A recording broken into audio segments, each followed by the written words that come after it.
compañeros y compañeras de la red de la radio, ahora también la Radio Fénix, Radio Camacual, la Radio Cooperativa, muy contenta de estar de nuevo en un espacio de género y derechos humanos, el primero del 2021, y desde casa esperamos retornar en breve a los estudios. Y bueno, el 8 de marzo del 2020, los feminismos nos manifestamos en todo el país para reivindicar nuestros derechos. Días más tarde de que llegara, días antes justamente de que llegara la pandemia ocasionada por COVID-19 en nuestro país. El 8 de marzo del 2021 la emergencia social y sanitaria continúa y el impacto del coronavirus fue mayor en las mujeres y disidencias. Por eso, este 8M era muy importante redoblar la lucha y seguir visibilizando las desigualdades. La Intersocial Feminista impulsó acciones descentralizadas en los barrios bajo la consigna "Todas las mujeres en todas las calles". Y sobre lo que nos dejó el 8M vamos a conversar con Valeria Casiano, integrante de la Intersocial Feminista. Muy buenos días, Valeria, un gusto conversar contigo como siempre. Buenos días, Andrea, buenos días para todos y todas. Muy buenos días. Primero, no realizar ningún tipo de movilización no era una opción, por supuesto, en este 8 de marzo. Me gustaría que puedas repasar algunas de las actividades que impulsó la Intersocial Feminista bajo la consigna "Todas las mujeres en todas las calles". ¿Por qué consideraron esta propuesta importante realizarla así de forma descentralizada? En el análisis que hacíamos de cara como a qué movilización podíamos plantearnos para realizar este 8 de marzo, empezó a cobrar fuerza la posibilidad de manifestarnos o movilizarnos de manera descentralizada, o sea, de ir al encuentro, no suspender el encuentro con otras mujeres, pero habilitar formas diversas, formas diferentes, en lugares diferentes, en enclaves diferentes, que representaran un escenario de seguridad para la movilización y que no dejara a ninguna mujer fuera, ¿no? Pensar en aquellas mujeres que tienen riesgos de comorbilidad o que por su situación actual no pueden desplazarse, no pueden movilizarse, porque bueno, uno de los efectos de la pandemia ha sido la pérdida del trabajo para muchas, y a su vez las sobrecargas o las dinámicas familiares que se han complejizado en este tiempo. Entonces, bueno, de alguna forma pensábamos en una estrategia de movilización que no invisibilizara la fecha, que no invisibilizara que cada una de las conquistas que el movimiento de mujeres y el movimiento feminista ha alcanzado a lo largo de la historia ha sido con estrategias de movilización y de visibilización de cuáles son las desigualdades que nos atraviesan. Y bueno, y entendíamos que la pandemia no podía quedarse tan bien con esta fecha. Seguro que no nos podía todavía quedarnos con este 8M. Y en este caso ustedes, ¿cómo evalúan la importancia de las diferentes movilizaciones en los barrios? Una propuesta descentralizada, también militancia a través de las redes sociales, desde las casas, quienes quizás decidieron quedarse y pudieron hacer otro tipo de militancia feminista, en una particularidad de este 8M en pandemia, que hicieron una evaluación ya.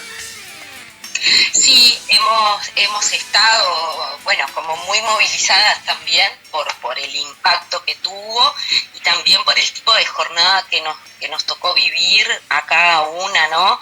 En cada uno de los barrios en los que habitamos, y también quienes pudimos como circular por algunos espacios, como bueno, saludando compañeras y visitando algunas concentraciones. Fue sumamente movilizador llegar a espacios comunitarios, a enclaves en diferentes barrios de Montevideo, que fue lo que pudimos como recuperar parcialmente, y encontrarnos allí mujeres que de repente era la primera vez que salían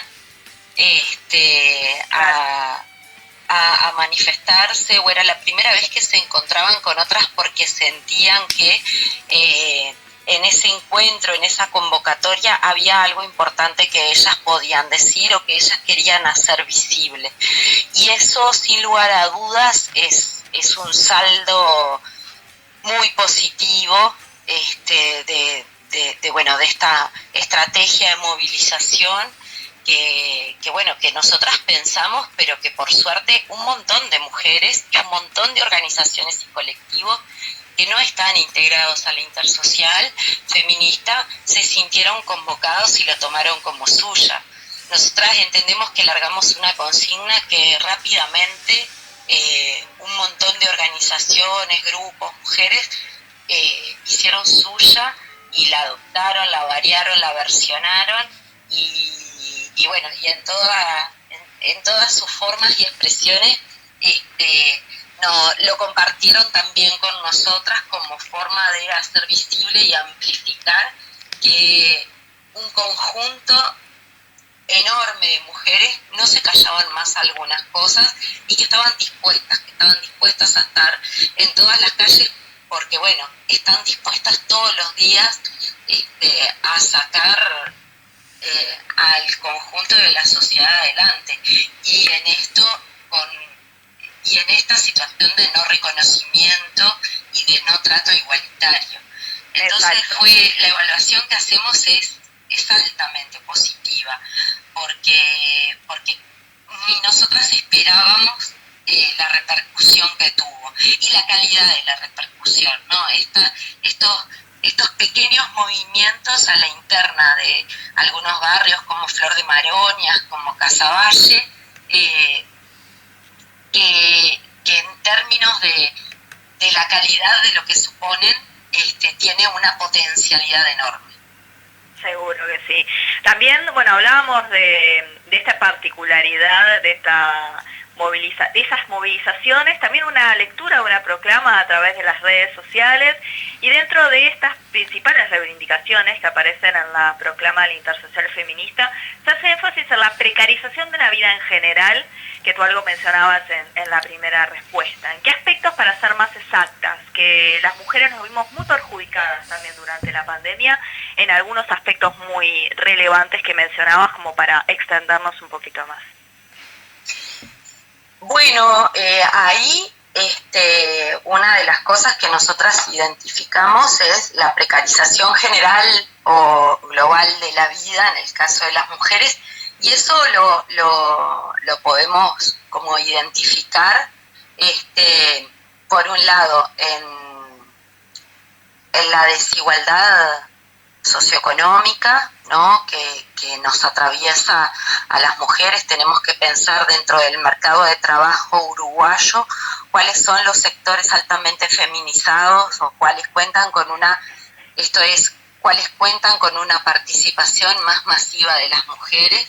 Pensar también en qué lugar de la escala de salarios o de ingresos se encuentran esos sectores que están mayoritariamente feminizados, y pensar cuál ha sido el impacto de la pandemia en ellos, ¿no?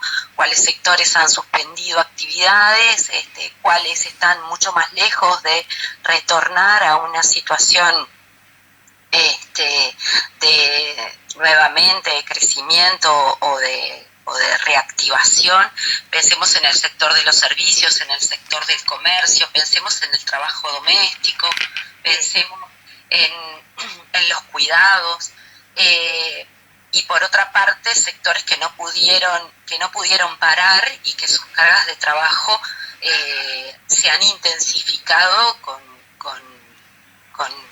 una crueldad, o quizás no crueldad, pero sí con una carga extrema en términos de responsabilidad, de tensión. Pensemos en el sector de la salud, pensemos también en el sector de la educación, ¿no? Y en cómo se ha complejizado la dinámica de trabajo en esos lugares. Por otra parte, decimos precarización de la vida porque, por los patrones culturales en los que estamos atravesadas y atravesados como sociedad, las mujeres asumimos la responsabilidad de los cuidados de los niños, las niñas, los adolescentes, también las personas dependientes y los adultos mayores. pensemos en este contexto, ¿no? De quédate en casa, de baja en la oferta de servicios comunitarios, ya sea de cuidados o educativos, bueno, esa carga de trabajo extra sobre quienes ha recaído. Y por otra parte también el impacto de la crisis económica, ¿no? La disponibilidad de recursos, no solo por ingresos, sino también en términos de servicios públicos, de acceso a la matriz de protección social. Bueno, ahí las mujeres que tienen hogares de jefatura femenina, pero que además pueden haber sido atravesadas por la pérdida de sus ingresos, ya sea formales o informales, porque el sector que se mueve en la informalidad también tiene una presencia tiene una presencia importante de mujeres y bueno, esos son sectores que han quedado por completo excluidos de toda prestación y de todo paraguas que la seguridad social establece. Sí. Ustedes también en este marco, en la proclama, hacen referencia a la indiferencia del Estado frente a estas situaciones de precarización y vulnerabilidad de las que estamos hablando. ¿En qué aspectos debería ser más específico? ¿Debería haber más atención? Bueno, la indiferencia la señalamos como de forma transversal, ¿no? Y hacemos mención a ella en relación, por un lado, a los grandes ejes de discusión en el contexto de pandemia, porque el gobierno pone sobre la mesa para discutir. Por un lado es la ley de urgente consideración, en donde no hay ni una sola de las urgencias que atraviesan la vida de las mujeres en todo su articulado, ¿no? Entonces, bueno, desde ese lugar ocupó media mitad de año la discusión, ¿no?, de la agenda urgente que el gobierno quería instalar para después de ahí desplegar su estrategia de acción desde la interna del Estado. Que eso se hace a partir de lo que es la materialización del presupuesto nacional. Un presupuesto nacional que en relación a la discusión anterior tampoco integra esta perspectiva, tampoco integra el análisis de cuáles son los colectivos en las situaciones de partida con mayor asimetría en las posibilidades de alcanzar y desarrollar una vida plena.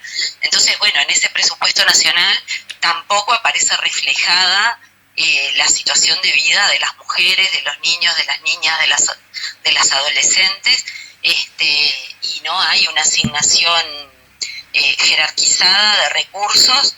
O sea, no lo hay en general en el presupuesto, porque todos y todas sabemos que ha sido un presupuesto asignado por el ajuste, pero no ha habido una reasignación inteligente que de alguna forma jerarquice la vida de las mujeres.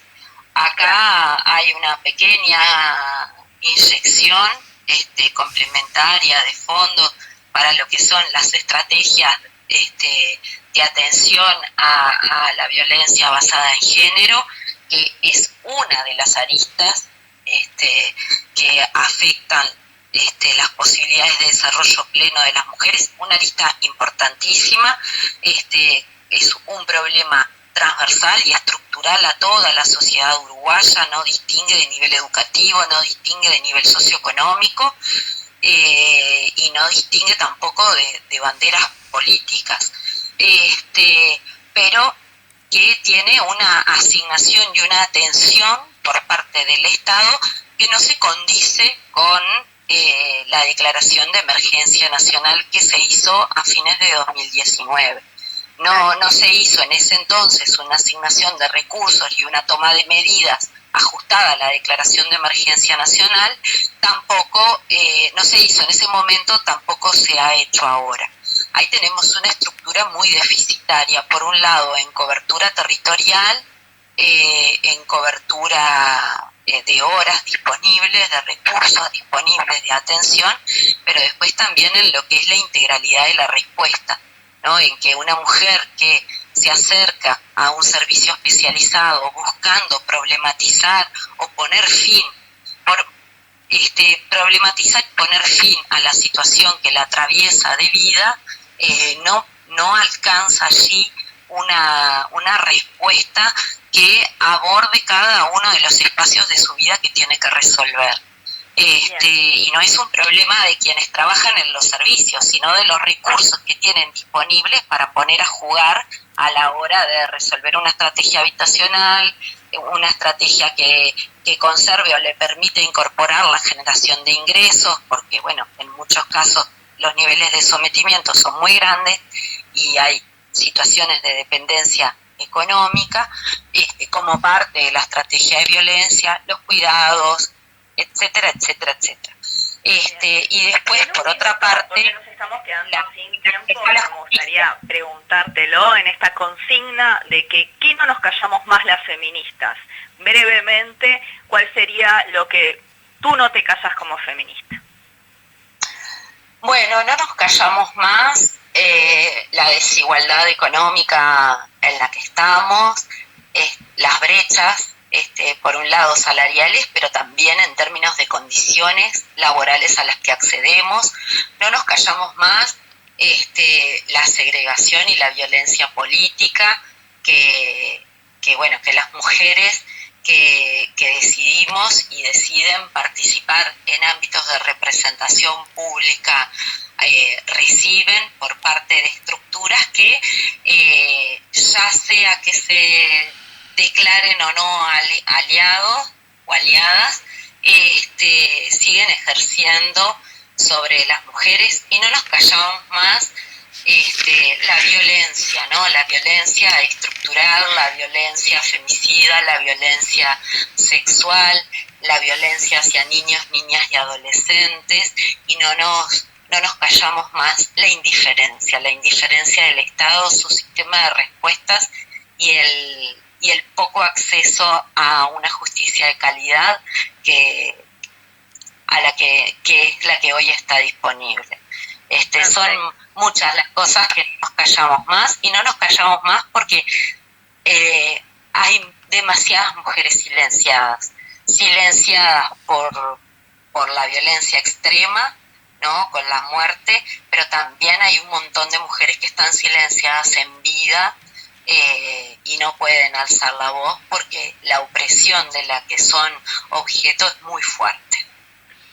Como siempre, Valeria Cayano, es un gusto conversar contigo, como con todas las compañeras del Intersocial Feminista, con quienes hemos intercambiado en estos años. Esperemos que sea la primera de varias notas que podamos hacer la próxima, ojalá en el estudio, porque nos quedamos muy cortas realmente, teníamos mucho más para intercambiar, pero este primer pantallazo de lo que nos dejó el 8M. Muchísimas gracias, Valeria.